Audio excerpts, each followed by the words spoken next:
Olá, boa noite. Chegamos ao final do livro de Ibis. E aí, gente? Todo mundo conseguiu terminar? Como é que foi para vocês esse final? Essa despedida? É difícil a gente despedir, né? Dele. O que que vocês acham a nível de desenvolvimento do Dibs? Que tipo de diagnóstico o Dibs poderia ter, né? Pensando nos nossos dias atuais?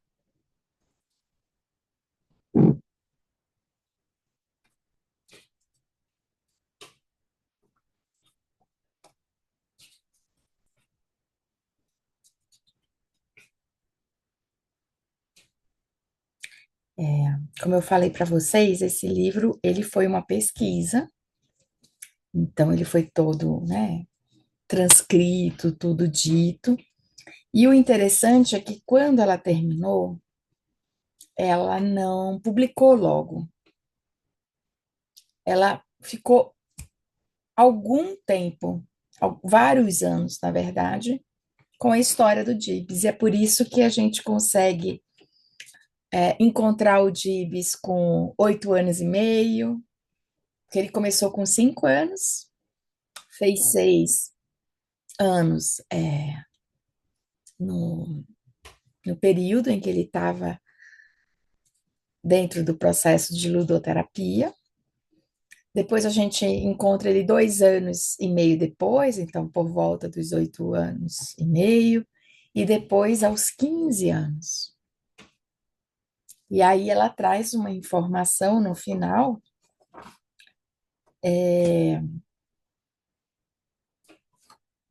que na última semana antes de finalizar a terapia, quando ele tinha 6 anos, conseguiram então aplicar os testes, né, dele de inteligência e deu um QI de 168. Se vocês forem ver, o Dibs ficou mais ou menos um ano em terapia, né? Se a gente for pensar aí na quantidade de sessões e tudo.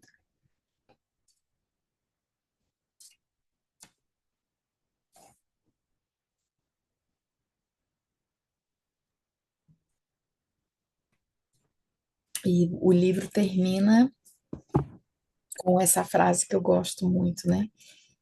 Uma criança, quando lhe é dada a oportunidade, tem o dom de uma comunicação honesta e direta. Uma mãe, quando respeitada e aceita com dignidade, sabendo que não será criticada ou censurada, também pode expressar-se com sinceridade.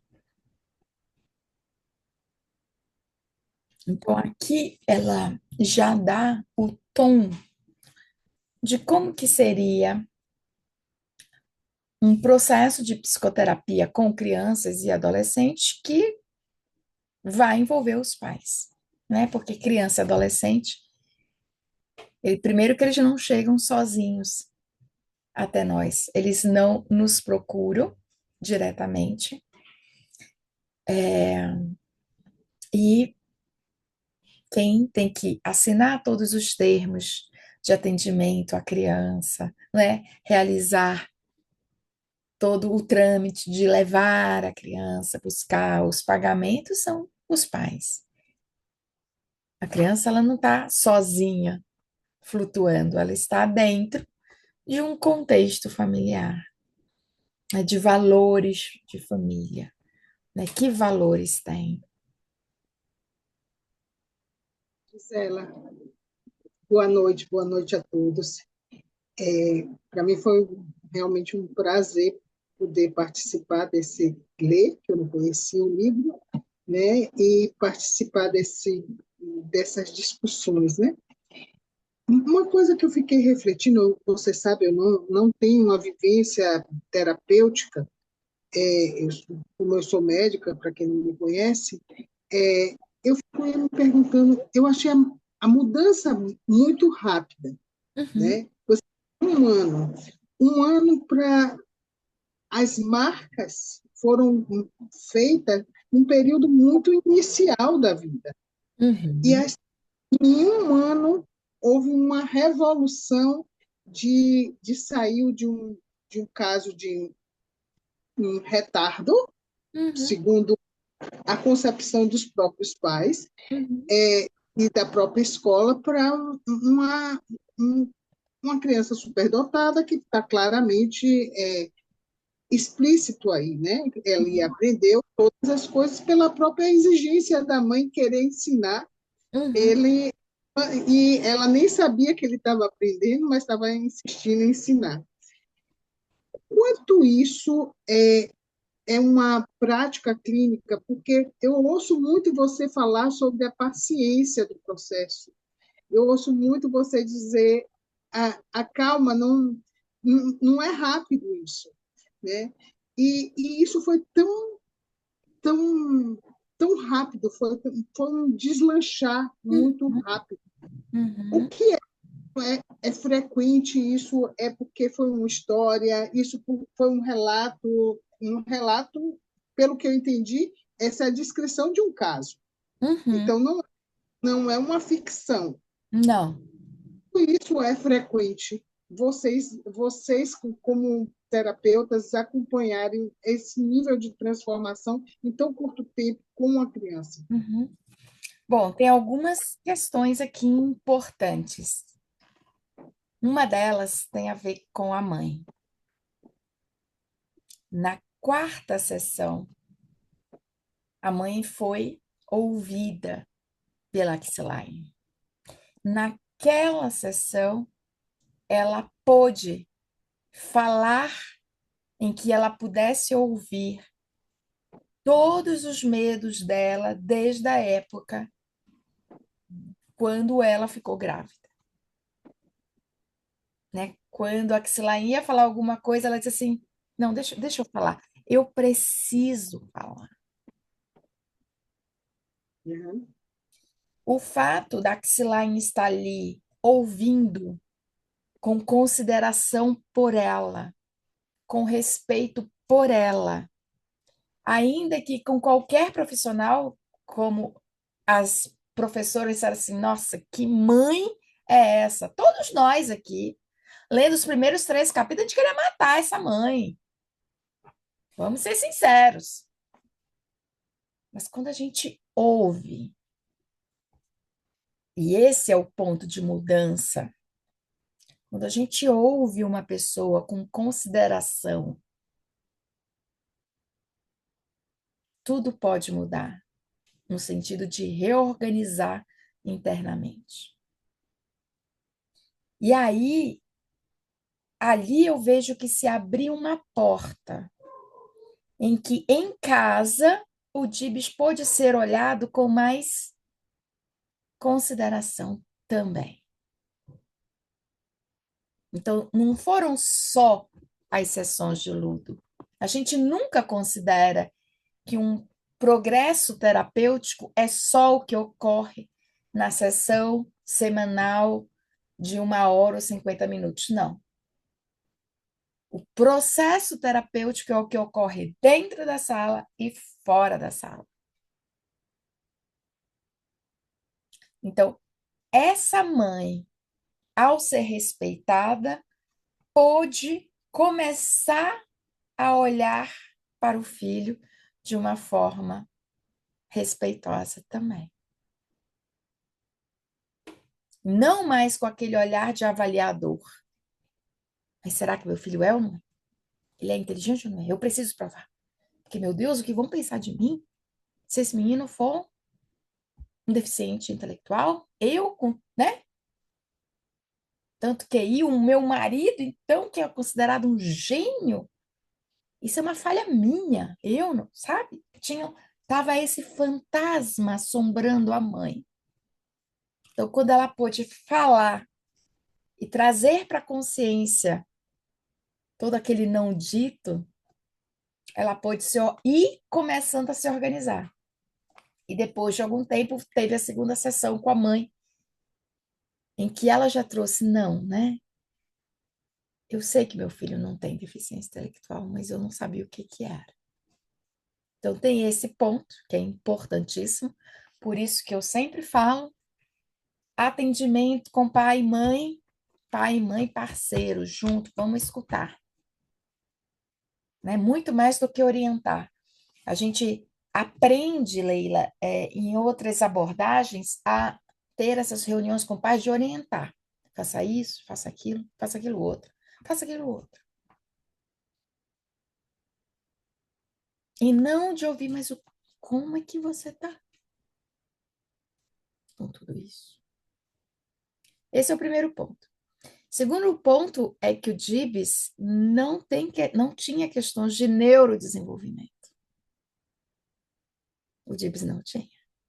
Quando eu falo para você, calma, que a gente está no processo, são crianças com neurodesenvolvimento afetado, como o autismo, por exemplo. DIBS não era autista.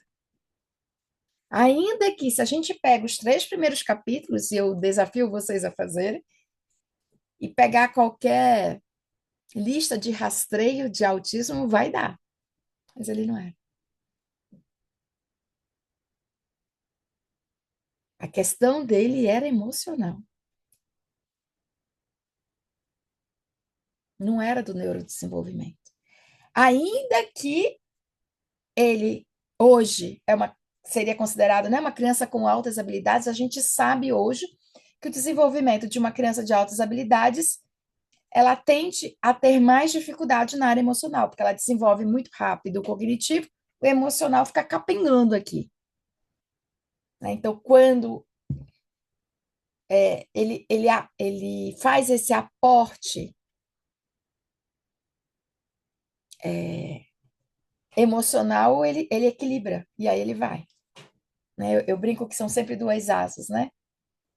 O lado emocional da sustentação e o lado cognitivo. Só que, infelizmente, a gente dá mais atenção para o lado cognitivo.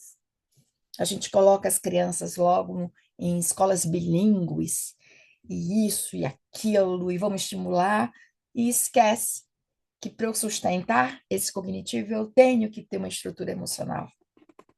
Sem essa estrutura, qualquer um de nós colapsa.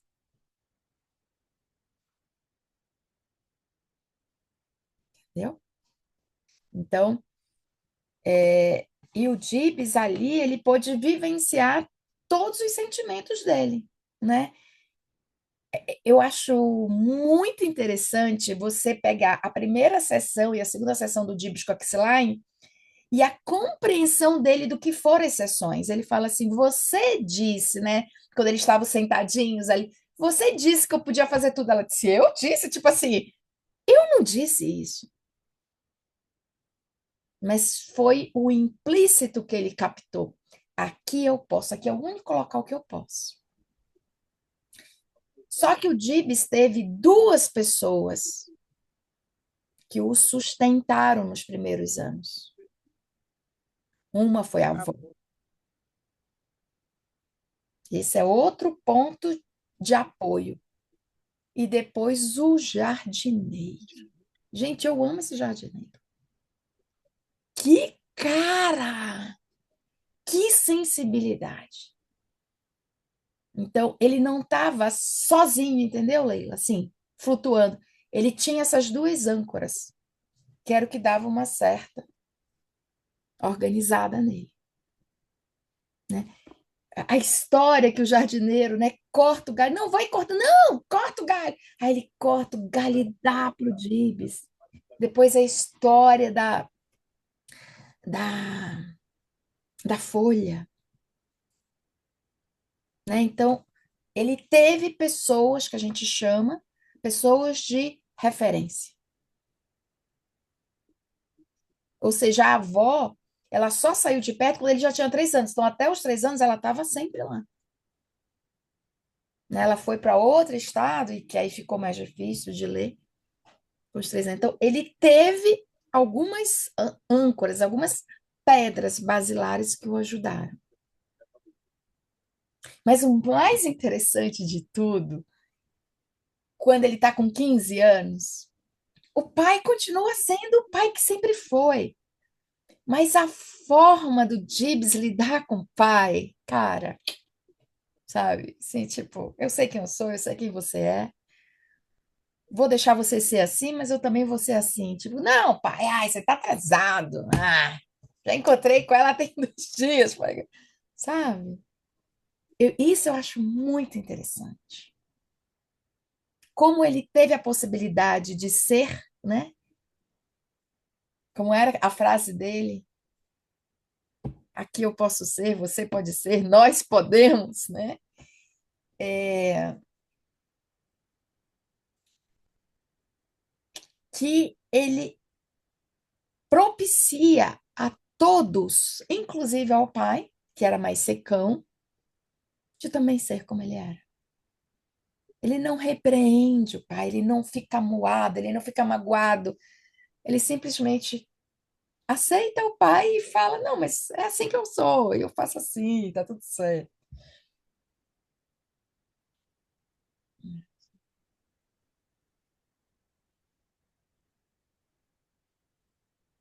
E ele é tão impactante que ele impacta nós até hoje, né? Como escreveu aquele aluno Daxline, nossa, e a gente ficou ali falando de quando tudo estava caindo, a gente chegou ali e falamos sobre o Gibbs, já no final, né? E é por isso que eu leio o Gibbs. Quando está tudo caindo, que o mundo está ruim, vamos trazer o Gibbs de volta, porque ele traz esse sopro de humanidade. Ele traz o que é essencial, a conexão, as relações.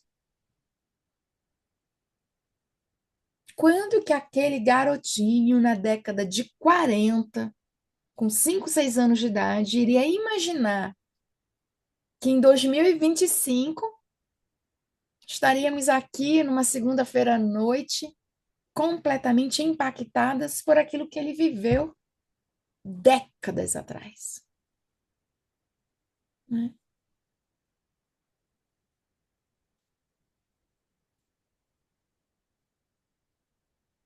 E, Gisela, eu fico assim,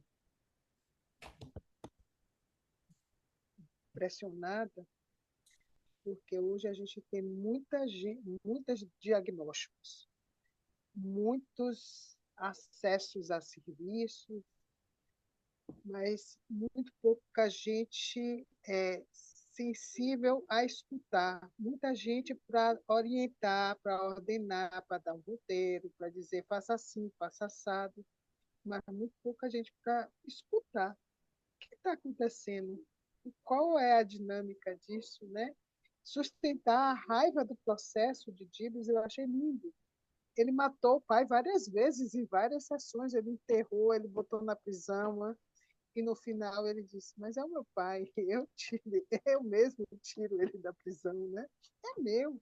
Se ele não passar pelo esse processo de aceitação, não tem outro pai. E eu acho que a coisa mais linda foi a sensação desse resgate que ele fez, ele teve a possibilidade de fazer, né? Hum. E no momento que ele conseguiu e ter um espaço para sentir essa raiva, que hoje seria um Todd, né? Ah, quer matar a irmã, quer matar o pai, quer Hoje matar a mãe. seria um Todd com teia e talvez traços de psicopatia. Isso. E aí vamos botar a etiqueta. E quando ele pôde sentir toda a raiva que ele teve, ele pôde ressignificar e ele pôde se abrir e até aceitar que o pai é aquele. Ele não vai ter outro pai. Assim como ele é aquele, o pai vai ter que aceitar ele como ele é, né? E eu acho que é um convite para todos nós essa leitura de uma reflexão das nossas orientações, dos nossos bulários, dos nossos protocolos prontos para arrumar das nossas orientações, daquilo que a gente não está vivendo, daquilo que a gente não está sofrendo. Então, quando você ouve o sofrimento do outro e diz assim, ah, tem um sofrimento aí, puxa, e deixa o outro falar e o outro significar isso, diz assim, opa, então a estratégia não vem do mundo exterior, eu acho. Uhum. A estratégia é só quem está naquela vivência vai chegar. A gente pode ser um fio condutor de dizer assim, esse espaço você pode falar e ser o que você é. Se sentir culpada, se sentir errada, se sentir. Mas escuta. E a E, intervenção não é um roteiro. Não tem como fazer um roteiro, um protocolo. Eu, pelo menos, eu sinto assim. e o que que nós descobrimos na década de 40, de 50, de 60, com todas as trilhões de pesquisas do Rogers acerca do processo terapêutico? Ele queria saber por quê, né? Ou como que as pessoas se reorganizavam e cresciam. É essa escuta, né? O âmago é a escuta. Eu não ser criticado, eu acho que é passo, um passo gigantesco, porque a gente, assim como você estava falando aí, que a gente valoriza muito a cognição das nossas crianças, a gente investe na escola, na cognição, e pouco olhando que o suporte emocional tem que vir junto para crescer o todo. Também a gente tem o hábito de ter um julgamento muito acirrado sobre as situações. A gente fica com raiva daquela pessoa. A gente é ruim, é fria, é isso, é aquilo, não presta atenção, é egoísta, né? E aí a gente também faz a nossa contra-referência, né? A gente ganha antipatia e diz, eu vou proteger a criança dessa mãe malvada, desse pai malvado. E eu achei lindo quando ele chegou à conclusão de que ele precisava voltar para a casa dele, sim. A Hum, casa era dele. Ele hum, tinha um horário. E mesmo que ele não quisesse, mesmo sem querer, você vai ter que ir voltar para casa. A sua vida é lá, não é aqui. Não é hum, aqui no Bembu, da biblioteca. hum. Eu achei muito rico essa vivência e essa sustentação. Foi muito, muito interessante assistir. Mas pensando em processos terapêuticos com crianças típicas, com só questões emocionais, é um ano e meio mesmo. Thalita, você levantou a mão, querida. Oi, Gi, tô aqui, tô no escuro, que eu tô pondo o filho pra dormir. Não vou acender, porque eu não vou ligar a câmera por conta disso. A minha dúvida, de novo, né? Eu sempre meio que nessa pauta, né? Quando as pessoas chegam, por exemplo, no consultório, vai uma mãe com uma criança, parece que vem junto uma pressão de uma resposta, né? Eu preciso dessa resposta. Geralmente vem muita angústia junto e tal, né? E aí, quando a gente fala, que nem, por exemplo, se você pegar o DIBS, né, nas primeiras sessões, é o que você disse, né? Ele tinha muitas características ali, né, que similares. E aí, de fato, em pouco tempo, né, que, sei lá, para você fazer um diagnóstico, o que o pessoal vende, vai fazer diagnósticos, né, em, sei lá, em quantas sessões? 4, 5 sessões. É pouco tempo para você captar de fato o que está acontecendo ali, né? Uhum, E aí eu falo, nossa, e aí como que a gente lida com isso? Sabe? Assim, na clínica especificamente, sabe? uhum. Você tocou num ponto que a gente estava até comentando hoje. A gente tem um comitê aí pensando por seminário de Ludo. Um dos pontos que a gente quer falar é justamente dessa demanda. Porque como que o mundo se organiza hoje, inclusive as psicoterapias? Eu tenho um problema e eu quero resolver esse problema, né? Então, é muito comum dentro dos grupos de psicologia, ai, gente, ai, tem uma criança aqui que, sei lá, tá sofrendo fobia de alguma coisa. Me mandem material de como trabalhar com essa criança. Ou seja, focado no problema. E a visão da abordagem centrada, e no caso aqui da ludoterapia centrada, é diametralmente oposto a isso. Eu não vou focar no problema, eu vou focar na construção da pessoa, porque ela vai poder resolver qualquer problema. Essa é a ideia, né? Então, se eu sustento a pessoa, Uhum. se eu reestruturo, ela vai resolver qualquer problema e não aquele. Então, hoje, vai ter essa demanda dos pais. A gente chama assim, olha, os pais vão chegar com uma demanda, e quando você vai ouvir a criança, pode ser uma demanda completamente diferente. Aquela dali não é a demanda da criança. Aquilo que os pais chegam não é a demanda da criança. Uhum. Aquilo que os Sim. pais estão muito preocupados, quando você vai brincar com a criança, aquilo que ela vai trazer não é a questão que está mobilizando ela. Normalmente, como a Leila falou, tem um sofrimento ali que está patinando.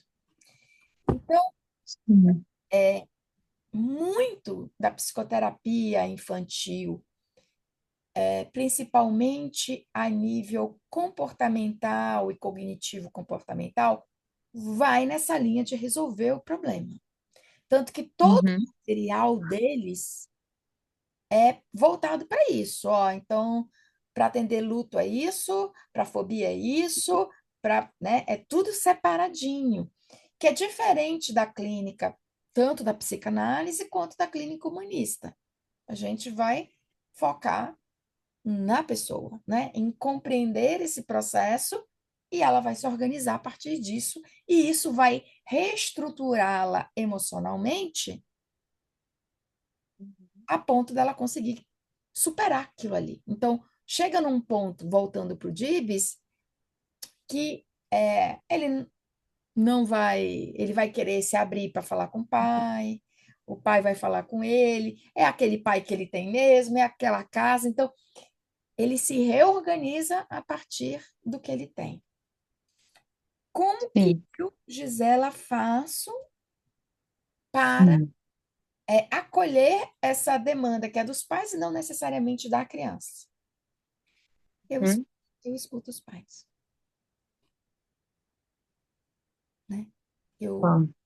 eu trago eles para junto no sentido, olha, vamos conversar, eu estou vendo que está muito difícil para você, né? Eu estou com um caso de uma criança típica que está muito difícil para os pais. Os comportamentos que ela... É uma criança típica, mas está muito difícil.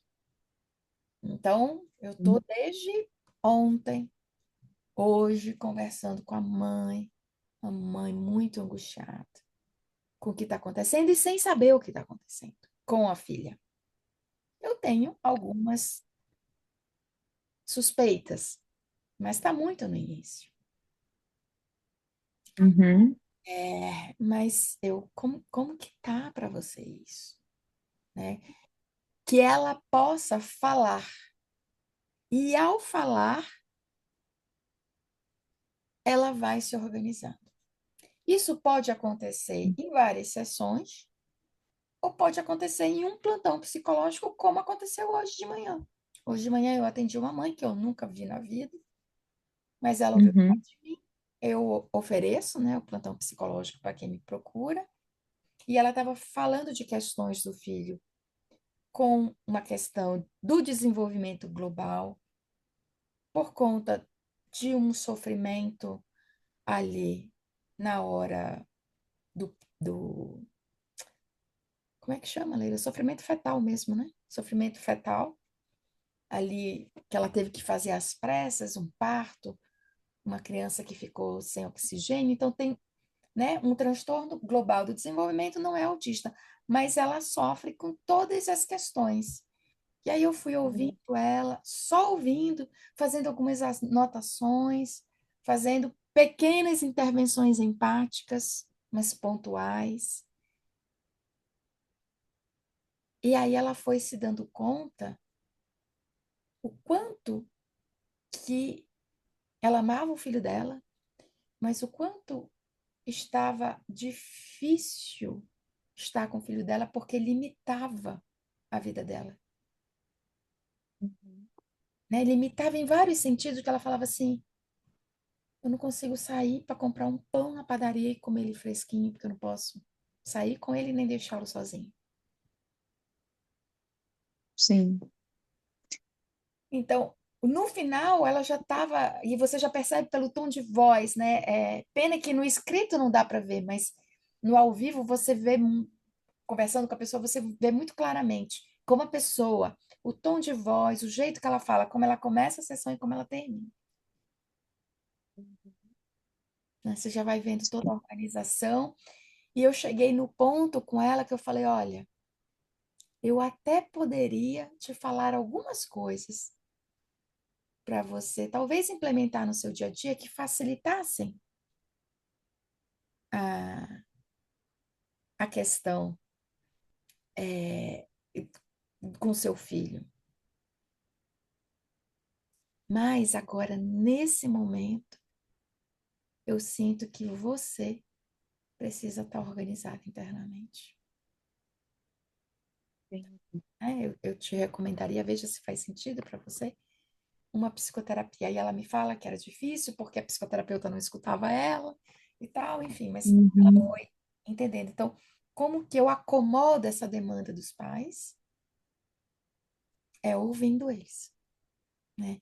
Isso já estava presente em mim quando eu era só uma ludoterapeuta antes de aprender sobre o autismo, e isso ficou mais evidente, mais uma palavra de ordem para todos os ludoterapeutas com o resultado da minha pesquisa de mestrado, ouvindo pais. uhum.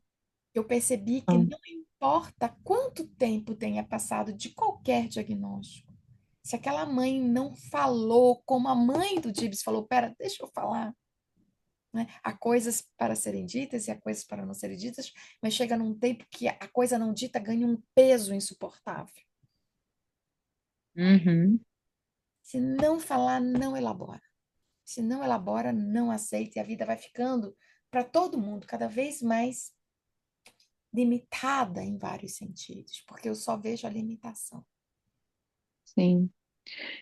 Eu tenho, assim, eu enxergo, é, assim, eu sou apaixonada, assim, por esse processo, eu acho fantástico. Às vezes eu só fico mesmo com essa angústia de como lidar com essa demanda externa, porque faz parte Uhum. esse modo de ser, né, da sociedade, essa coisa louca aí de. E agora todo mundo quer diagnóstico, diagnóstico, diagnóstico de qualquer coisa precisa ter um nome, né? Assim, isso é muito enraizado, né? Então, é, eu acho que às vezes, sim, sabe, fico angustiada, assim, me perco, às vezes, em como manejar isso, sabe, assim, pontualmente, né?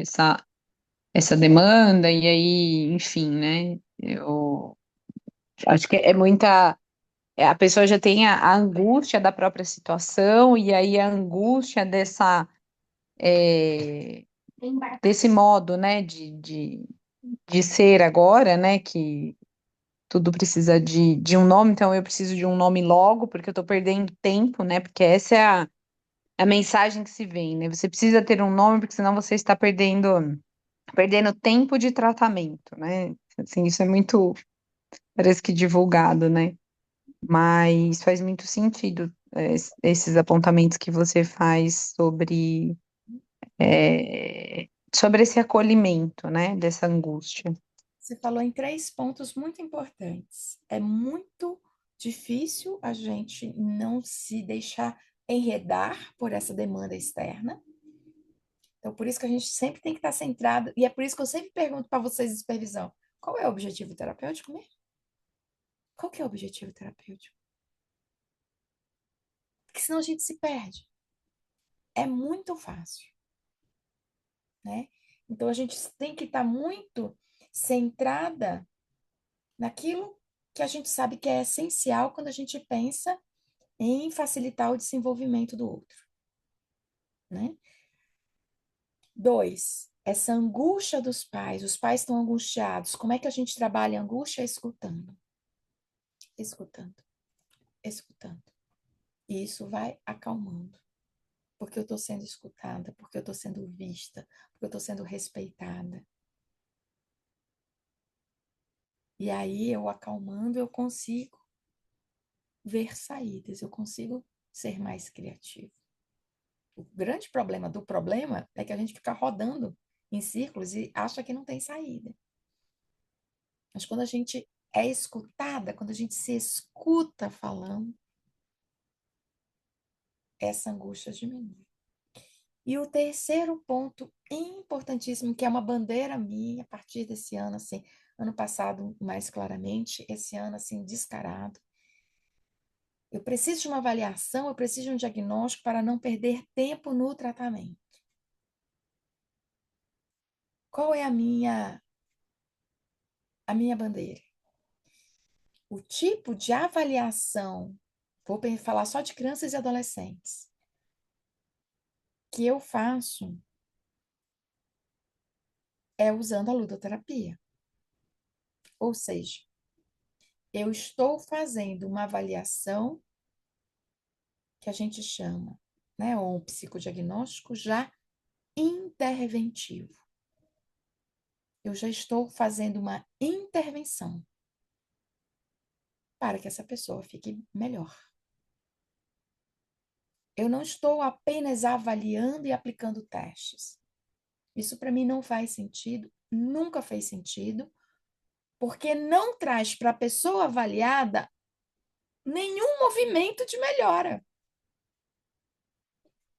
Sim. Nenhum. Uhum.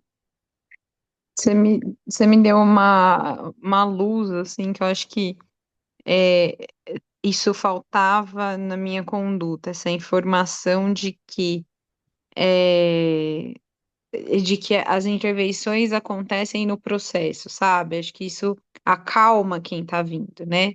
Porque senão parece que a pessoa fica com aquela. Porque assim, o que é muito divulgado são. Principalmente nesse campo, né, do autismo, mas enfim, em geral, é esse método mais assim voltado para TCC e tal. Então, eles vêm muito impregnado com essa ideia de que, nossa, eu preciso avaliar, aí depois vai. Então, eu estou perdendo tempo, né? Estou perdendo tempo, perdendo tempo. E para a gente é tão natural que não que a gente não está perdendo tempo, que as intervenções estão sendo feitas A que a intervenção. gente não passa isso, né? Eu pelo menos não usava isso como informação, sabe? Para ser, né, transmitida, assim. Então, vamos lá. Lembra do caso do João, que eu trago em todos os meus cursos, né? O João que eu comecei a atender com 2 anos e pouquinho. Quando a mãe dele me chama na casa para que eu visse o João é autista, tá, gente? É, eu estava no início do meu mestrado, e quando eu entrei em contato com o João, eu já percebi que o João era autista. Porque na época ele era nível 3 de suporte, ele era claro que ele era um autista. Sabe, aquele autista clássico. Ele era muito novinho. Como que eu conversei com as mães? Eu já falei, olha, realmente seu filho é autista. Porque o diagnóstico ele tem que ser construído para fazer sentido. E a gente constrói junto.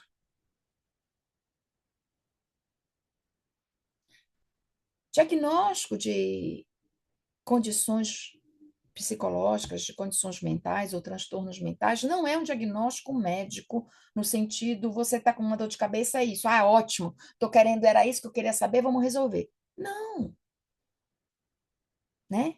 Diagnósticos que falam de uma condição mental ou um transtorno mental são diagnósticos que eles precisam ser organizados em si, porque diz a respeito não com o meu braço, não com o meu olho, não com o meu estômago, mas de respeito a tudo que eu sou, ainda que a pessoa não tenha consciência disso.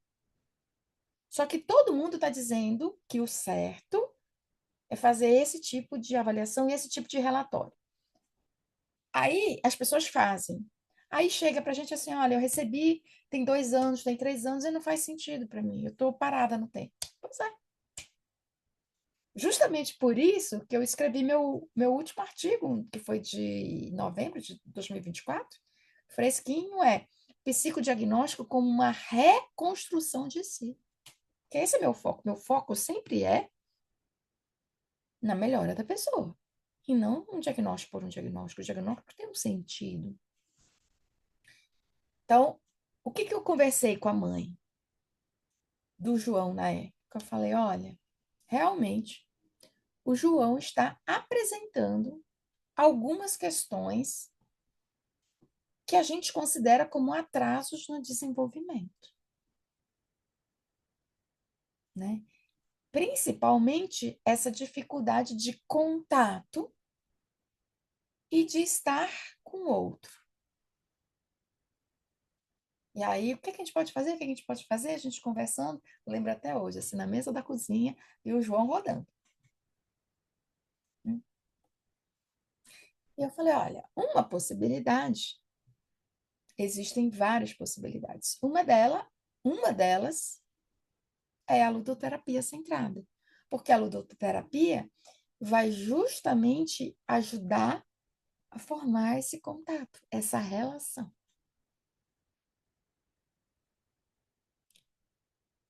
Enquanto está acontecendo a ludoterapia, o processo de ludoterapia, eu vou estar avaliando, mas ele já está sendo atendido, independente do que for.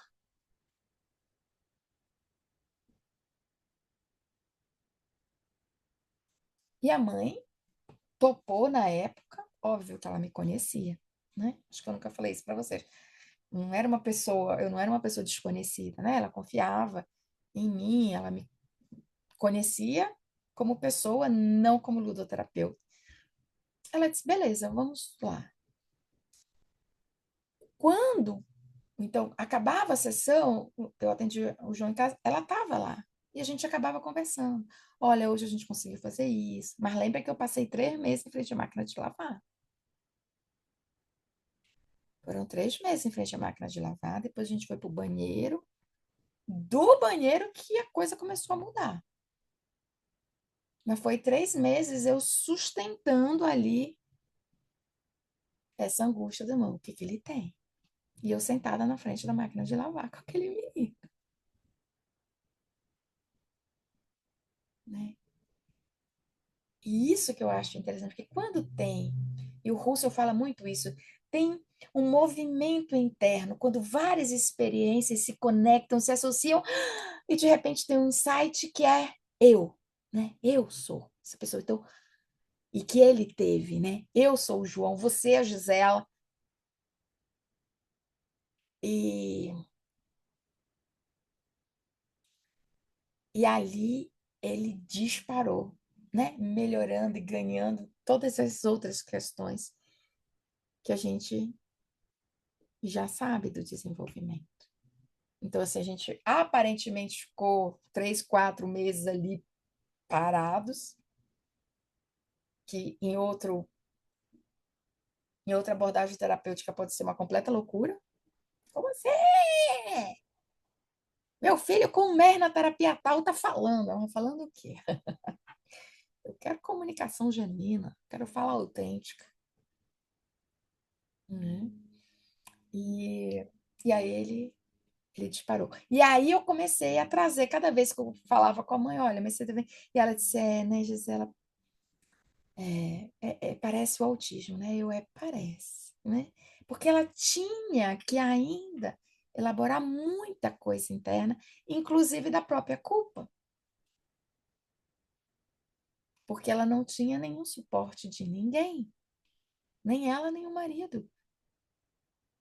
Eles moravam numa cidade, os pais moravam em outra, os outros pais moravam em outra estado, né? Em outro estado.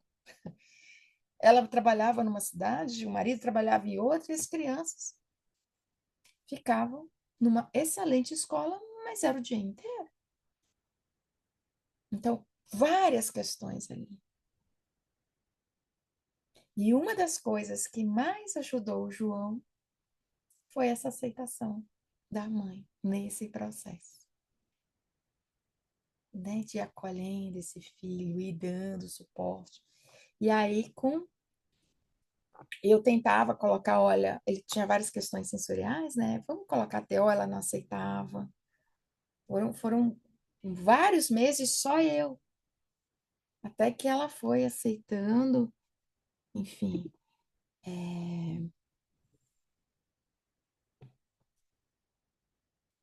E é que eu parei aqui porque eu tô lembrando do João, sabe? Lembrando Uhum. das sessões, assim.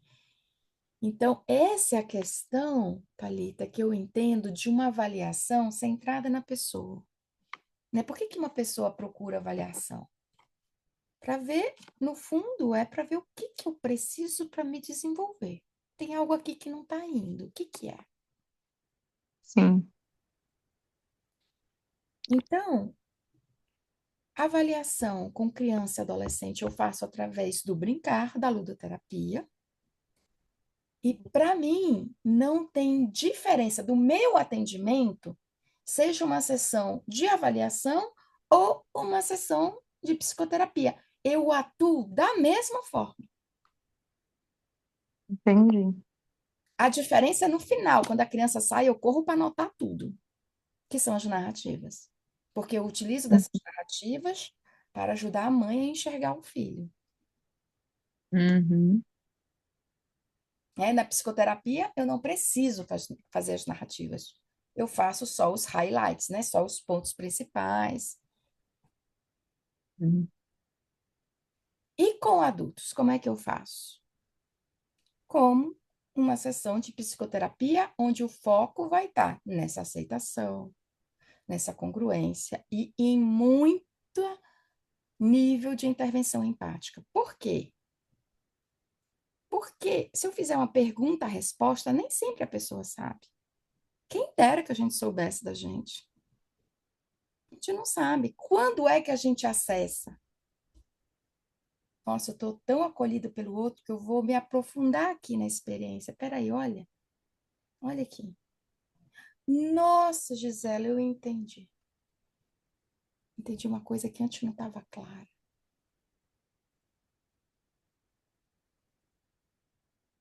Entendi. Então, por isso que é psicodiagnóstico interventivo, e aí eu acrescento interventivo e colaborativo. Eu estou construindo junto com a pessoa. Olha, Gisela, isso aqui Uhum. não parece aquele negócio, é, né? Que olha, você me falou isso, é aquilo. E aí, no final, cabe a explicação, né? Por isso que eu falo, né? Intervenções explicativas, elas vão para o final. Mas o meio Uhum. aqui, o miolo, é compreensão empática na veia. E é isso que mais a gente tem que trabalhar. Sim.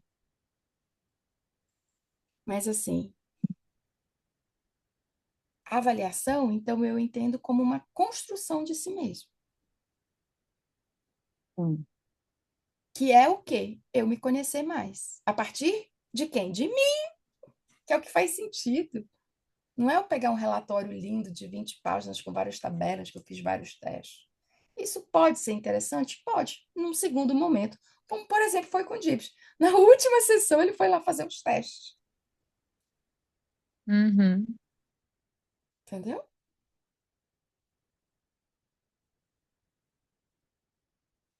Entendi. Mas a forma de eu intervir é a mesma. Seja em avaliação, seja em psicoterapia, seja em orientação com os pais. Eu vou ouvir, observar, ouvir, intervir empaticamente. Entendi. Que a pessoa possa se aprofundar na experiência. Ótimo. Ficou mais claro? Sim? Ficou. Ficou. Fundamental essas tuas perguntas, porque é o momento, né? É o que a gente vive. Infelizmente, né? E aí, mas uma coisa que é tão óbvia assim pra mim, eu acho que eu não passava, sabe? É tão óbvio que, tipo, que eu não transmitia isso, mas a gente precisa entender que o mundo, infelizmente, né, o solo que a gente vive é outro, né? De outra divulgação de informação. Então, a gente precisa comunicar de que lugar que a gente fala, né? Uhum. Sim, isso eu faço o tempo inteiro. É uma das, por exemplo, voltando naquela primeira sessão com a mãe do João, eu falei, olha, existem várias formas de atender. Uma delas é essa, que eu atendo, e eu atendo baseado nas relações, porque eu entendo de desenvolvimento isso, isso, isso, isso. E aí ela sentiu segurança em mim e topou isso daí, né? O João nunca fez nenhum tipo de terapia comportamental, nem com fono, nem com TO, nem comigo, nem com psicomotricista, nem psicopedagogo.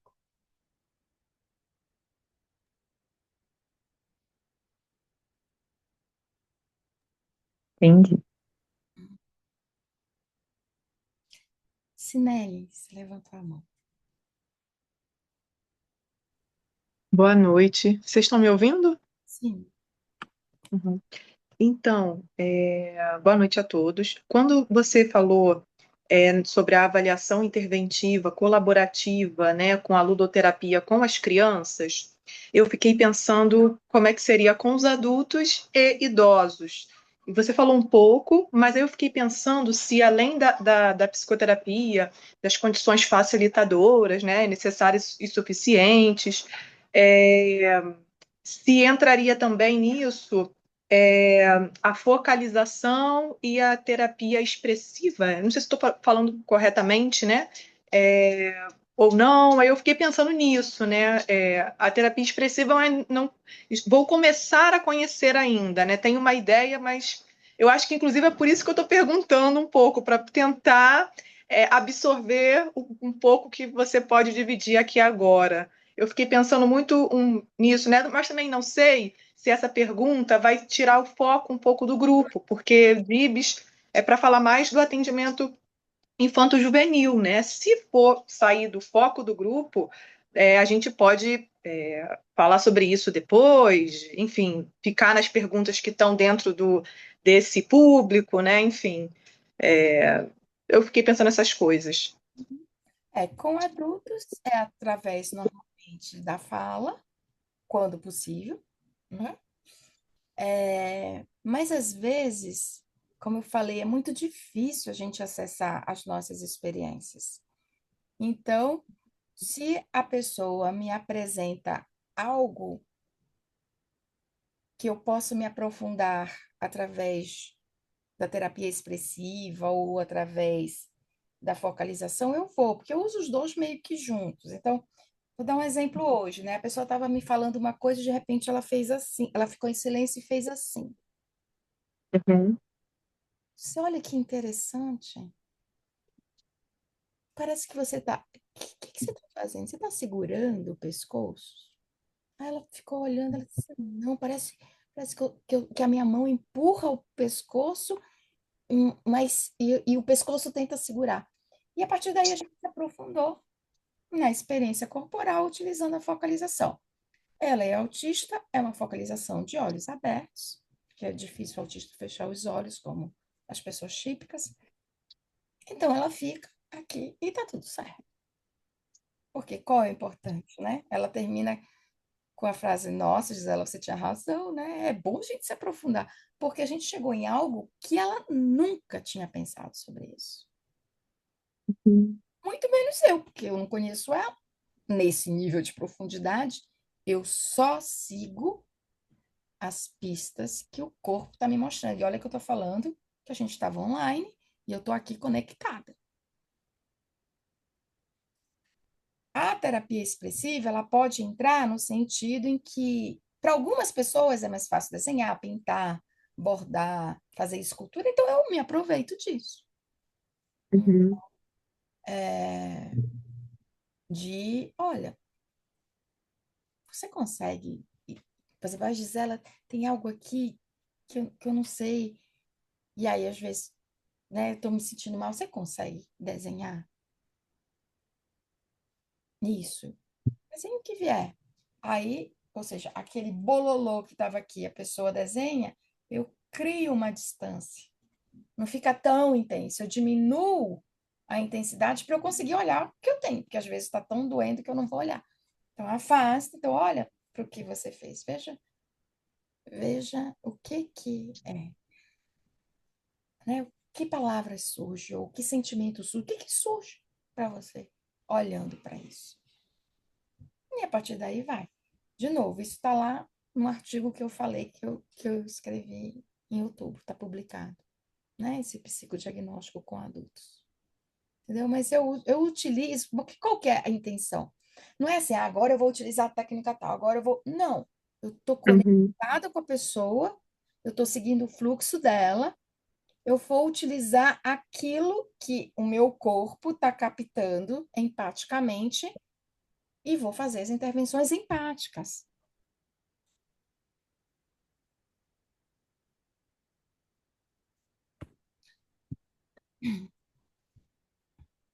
Gente, o artigo, acho que se vocês colocam no Google Gisela Fada, psicodiagnóstico, reconstituição de si, ele aparece, tá? Uhum. Mas ele é todo fenomenológico. O meu, então, isso é um ponto importante. A minha forma de avaliar os dados que eu tenho é fenomenológico. Por quê? Porque eu quero pegar a estrutura da pessoa. Eu quero pegar como que ela funciona. Obviamente, isso pode apresentar o conceito de autoimagem, de personalidade, mas esse não é o foco. O foco é saber como que a pessoa está se organizando, ou seja, a estrutura psíquica dela. Agora, a forma de eu intervir para chegar nessa informação é centrada na pessoa, que é basicamente compreensão empática na veia, no sangue, no cabelo, tudo que é canto, da forma que vier. Seja através de imagem, seja através de música. Música para mim é mais ruinzinho, porque eu sou ruim de música mesmo. Mas eu tenho clientes meus que são super música. Gisela, veio uma música aqui na cabeça. Aí canta a música. É o que vier. Porque a ideia é o que vai me facilitar me aproximar da minha experiência. Que o corpo está apontando. O corpo sempre aponta para aquilo que a gente tem que olhar.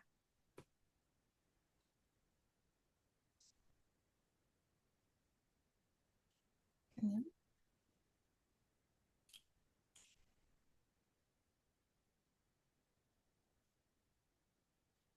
Ao-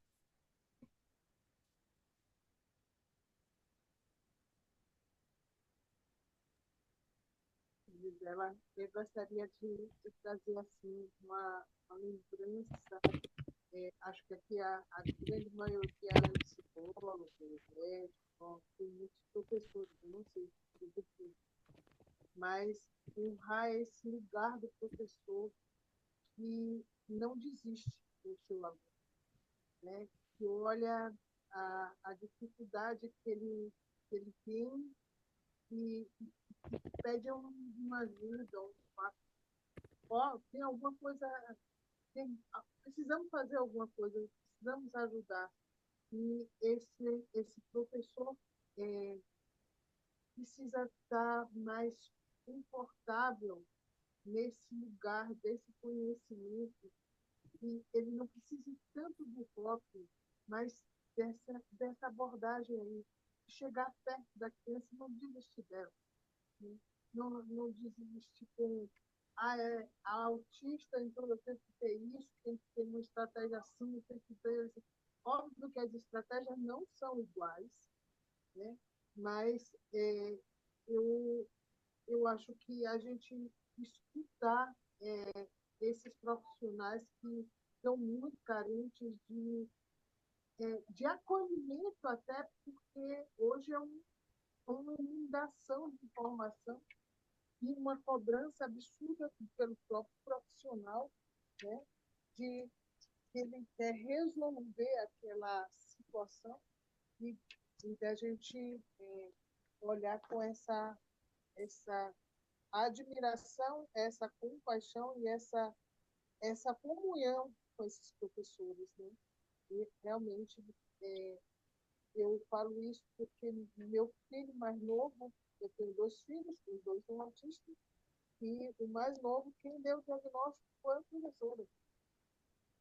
Eu sambei para eu aceitar esse diagnóstico. Sambei muito, chorei muito. E graças a essa professora, ela, ela deu um suporte de dizer, não, tem alguma coisa aqui errada. Ela tinha um desgrafismo importantíssimo. Né? Ele se perdia na leitura e criava a história a partir de onde ele tivesse. Ele não tinha nada a ver. Então, é muito importante que a gente olhe também esse grupo de profissionais, para a gente dar suporte, dar uma escuta, abrir a escuta para esses professores, quanto eles colaboram nessa nova reconstrução. E como eu vi o Dibs, né? O Dibs foi acolhido nessa escola, e dizendo assim, oh, vem cá, a gente não desiste dele, vem cá, né? Independente do que a gente vai conseguir fazer, estamos aqui. Uhum. Com certeza, né?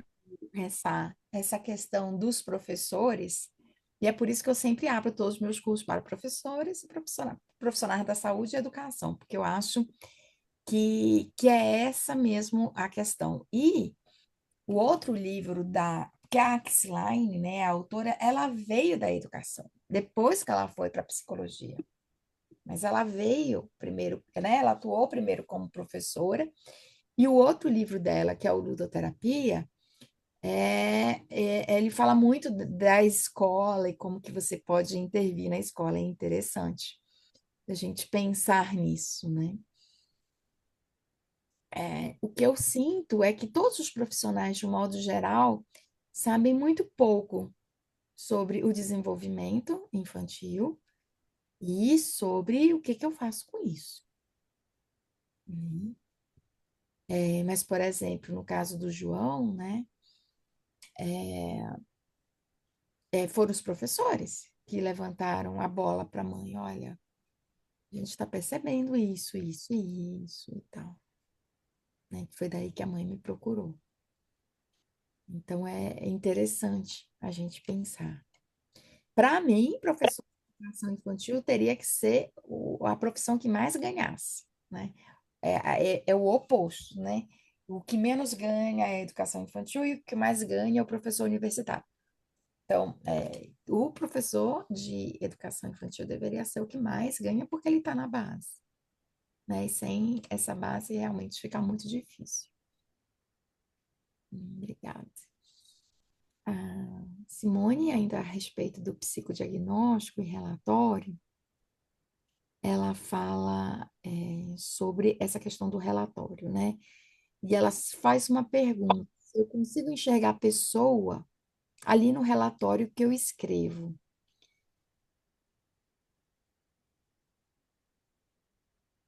E aí ela me faz a pergunta: você consegue ver essa pessoa atendida aí também? Então, se é uma pessoa adulta, o meu relatório, a gente tem, né, um relatório psicológico, a gente tem umas normas. Então, tem os dados iniciais, tem o procedimento, como é que a gente fez aquela avaliação, a demanda, o procedimento, depois os resultados e depois a conclusão. Um relatório psicológico, né, um laudo psicológico, ele tem que ter essa estrutura. Como é que eu vou fazendo essa construção? Eu passo de uma linguagem, principalmente nos resultados. O que que eu vou colocar nos resultados? Eu vou colocar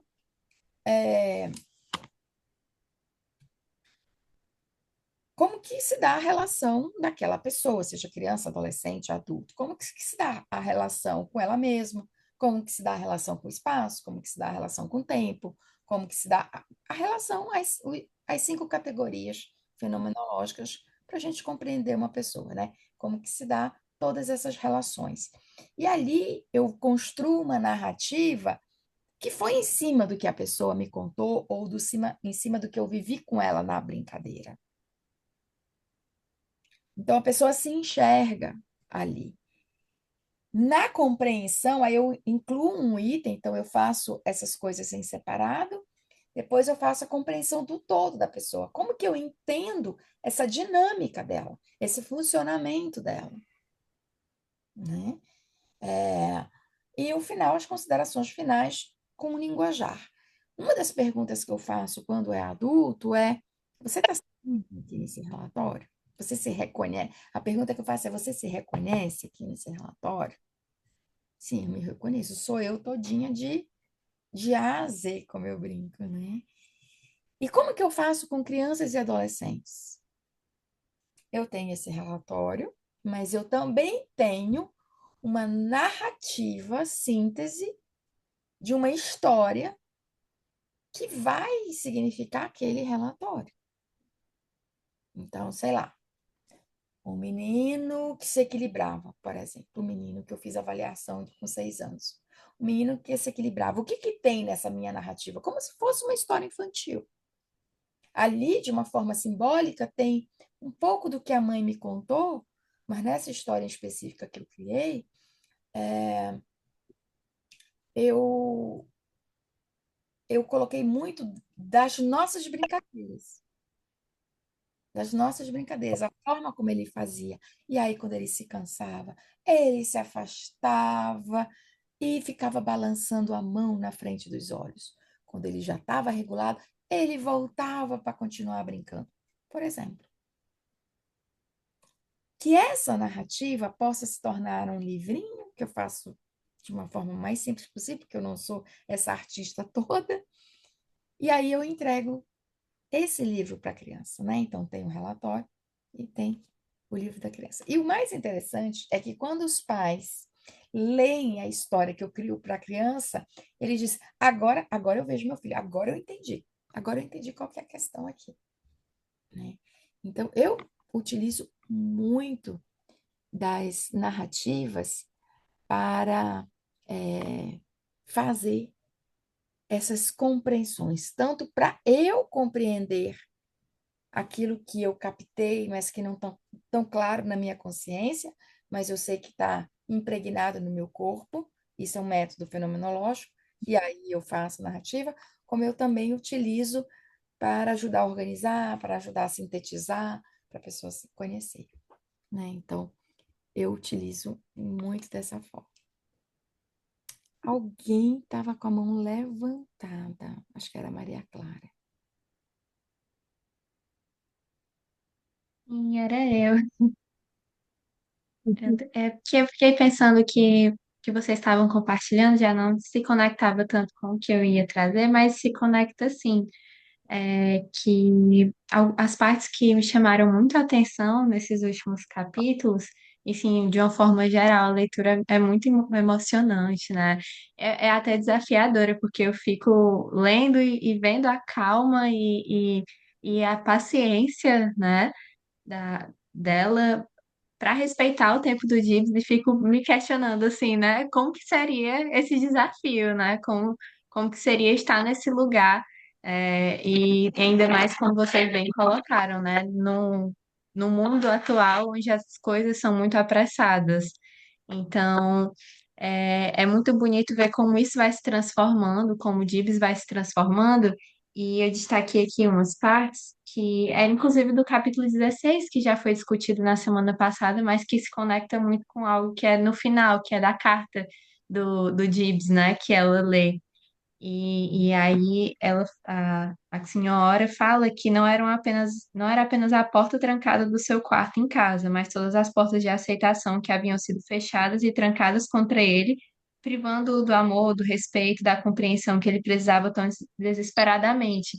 E aí me tocou muito como na carta de já 15 anos, né, já outra pessoa que se encontrou, que se abriu e como ele usa, né? Eu tenho vergonha da minha escola se ela durante todo o tempo não mantém a porta aberta para qualquer pessoa que queira entrar e estar com o restante de nós. Então, que bonito, assim, algo que eles descobriram juntos na ludoterapia, reverberando tanto tempo depois na vida dele, né? Foi muito marcante para mim, assim, fiquei muito emocionada lendo. Me lembrei de alguns pacientes lá da Ludo na UFC, né? Estou concluindo agora junto com a Rafa, que também está aqui, e compartilhou comigo que a leitura ia acontecer. Então é muito tocante, muito bonito mesmo. E ouvindo vocês falarem, né, sobre a questão do atendimento a adultos com TEA e toda essa delicadeza do diagnóstico, eu lembro de dois casos que eu atendi na clínica. Eram duas mulheres jovens com TEA e em uma delas, inclusive, o histórico era todo de terapias comportamentais. E aí, ao finalzinho, do processo terapêutico, eu precisava passar para outra pessoa, agora concluindo a graduação. Foi muito interessante quando a gente chegou no ponto de como que ela tinha se sentido durante todo esse processo. E ela falou como durante a maior parte do tempo lá na clínica, ela tinha se habituado e gostado de ouvir explicações, sobre o que estava acontecendo com ela, mas que eu falava para ela muitas das coisas que ela tinha dito e aquilo ajudava ela a se comunicar com os outros, a descobrir formas de falar aquilo que ela estava sentindo para outras pessoas. E eu fiquei, nossa, quando eu falei para Manuel, né, que era o orientador, ela resumiu, né, uma frase, falou realmente o que é que você estava tentando fazer esse tempo todo. E é marcante, porque às vezes a gente não consegue enxergar durante o processo, né, como é que está sendo, assim, quando a gente se questiona, quando bate assim aquela pequena insegurança e aí ver essas repercussões é algo muito bonito, é algo muito forte e no o livro mostra muito, muito bem sobre isso. É incrível mesmo. Agradeço, pessoal, por todas as trocas. Eu só pude estar aqui junto, né, com vocês nos dois últimos encontros, mas vi a gravação dos outros e foi uma experiência muito boa mesmo. Para mim, não tem nada mais lindo do que você ver o crescimento de outra pessoa. Assim, né? Quando Uhum, a pessoa, uhum. nossa, é isso. Para mim, é isso, né, que me motiva, né, que me faz, enfim. E que bom que você percebeu isso, Maria Clara, né? Que ele usou a palavra porta também, naquela carta que ele escreveu com 15 anos. Não quero ficar numa escola se ela não está de portas abertas. O quanto que essa porta marcou e vai continuar marcando ele, provavelmente para o resto da vida, né? Essa porta que foi fechada, mas também essa porta que foi aberta. Mesmo, ou talvez a mesma porta que foi fechada pelos pais também foi uma porta que foi aberta, né? Porque Sim, é muito forte. vocês podem, há de convir que a mãe poderia não ter aceitado que o Dibs participasse, né? Do, do, da pesquisa. A mãe poderia não ter aceitado, mas ela abriu essa porta, né? Então, o quanto que as portas, eu também vi, né? Quando eu li, eu disse, olha a porta aqui. É assim.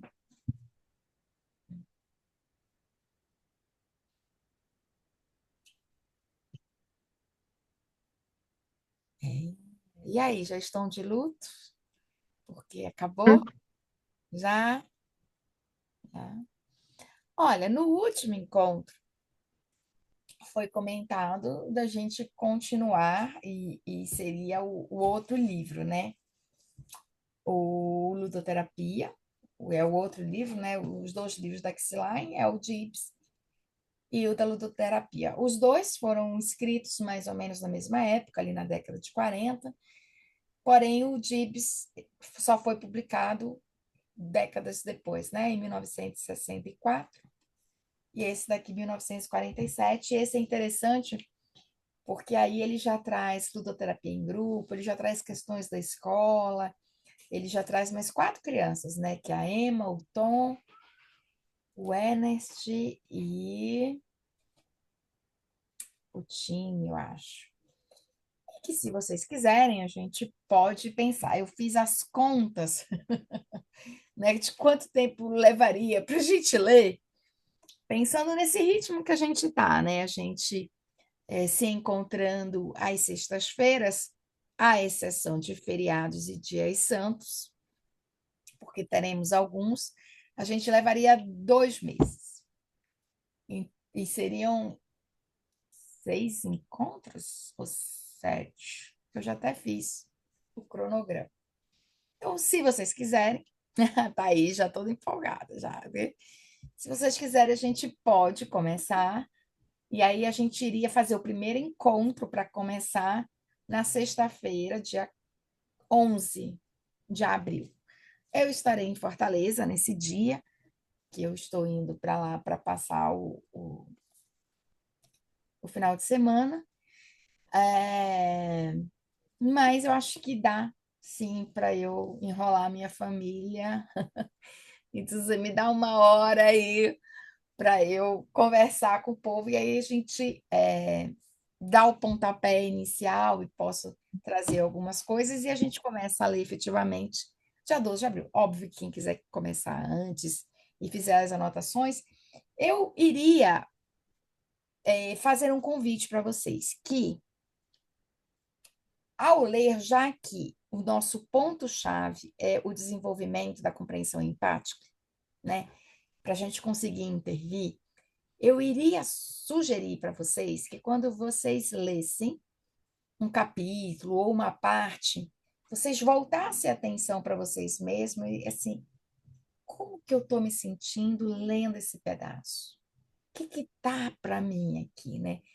Que emoções ou sentimentos ou impactos eu percebo em mim ao ler essa situação,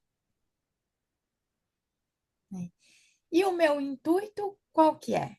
Que nós possamos, ao conversar sobre esses livros, que a gente, né, possa ler em conjunto, porque às vezes sozinho dá preguiça mesmo, e o mundo está muito corrido, como já falaram.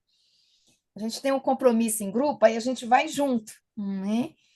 E que a gente possa, de alguma forma, ir desenvolvendo esse conhecimento sobre essa dinâmica da criança, desse adolescente, ou como que a gente pode acolher de uma melhor forma. Então, essa é a proposta. Caso vocês topem, vocês, né, já vi que alguns toparam aqui, a gente pode fazer. Posso mandar o cronograma para vocês, dar o tempo aí de vocês conseguirem o livro. Ele tem em PDF, é fácil de achar. Mas é um livro antigo, gente. Então ele despenca, né?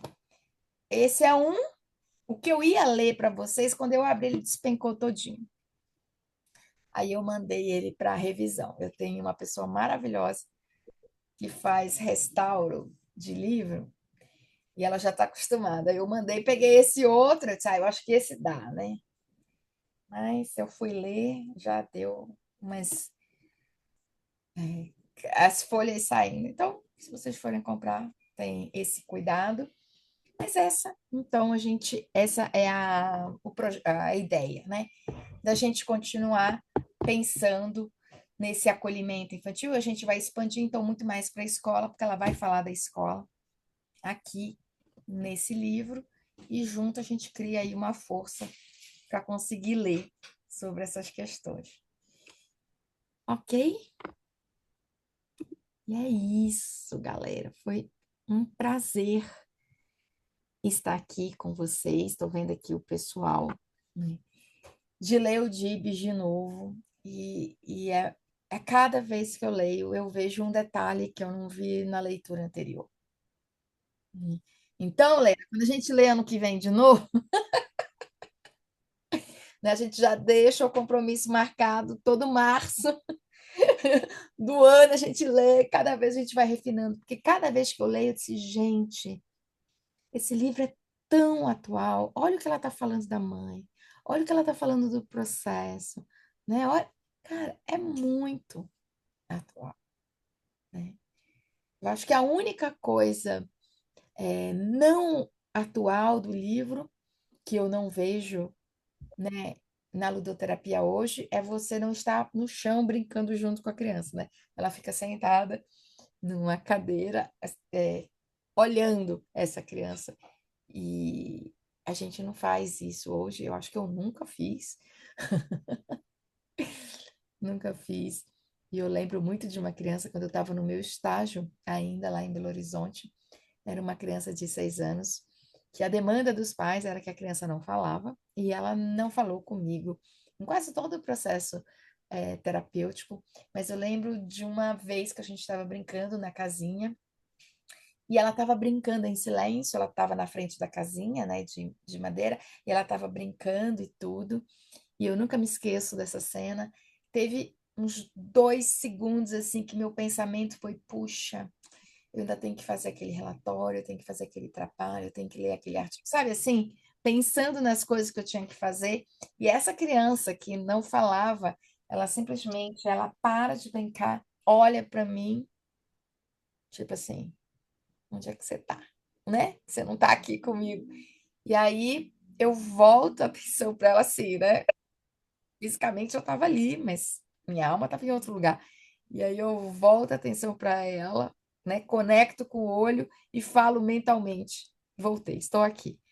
Quando eu falo isso, ela volta e continua brincando ali a brincadeira que ela estava fazendo. Mas o quanto que é interessante, né? Não é esse brincar sozinho, não tem sentido esse brincar sozinho, né? É um brincar acompanhado, é um brincar sendo visto. E E eu lembrei agora desse caso. Faz muito tempo. Tem muito tempo isso. E é isso. Muito obrigada a todos que aqui estiveram. A gente continua. Provavelmente a gente vai continuar no mesmo grupo de WhatsApp, porque eu sou uma das pessoas que odeiam ficar criando grupos. Eu só crio assim quando vamos criar para não embolar. Mas se vocês quiserem, já deixem lá no grupo para quem não veio já saber. Queremos, vamos continuar e tal. E é isso. E vai ser na sexta-feira mesmo, às 4 horas da tarde. Só não vai acontecer quando tiver feriado. Acho que tem uma dia 18 De abril, de né? Sexta-feira abril. Santa. É, É. e tem o dia 2 de maio, que vai ser logo depois de um feriado do dia 1º. Aí, como vai ser meio enforcado, as pessoas vão viajar, mas o resto vai ser seguido aí, tá bom? É, Pode falar. Tá ótimo. Obrigada, Gisela. não, era só saber se você indica algum instante de sebo virtual. Eu uso Você a conhece estante algum? virtual. Eu sempre entro na Ah, estante virtual e vejo aquela que está com o menor preço, e aí eu vou ler o estado geral do livro. Às tá vezes bom. o menor preço, às vezes eu pego ali o intermediário, mas eu vejo ali, eu sempre vou pelo o que que tem de descrição, né, do estado Ok. geral. Mas eu uso sempre a estante virtual. É mais barata do que os livros que estão no sebo da Amazon, por exemplo. Uhum, tá Beleza, bom. Obrigada, Ju. tá bom? Um beijo grande, gente.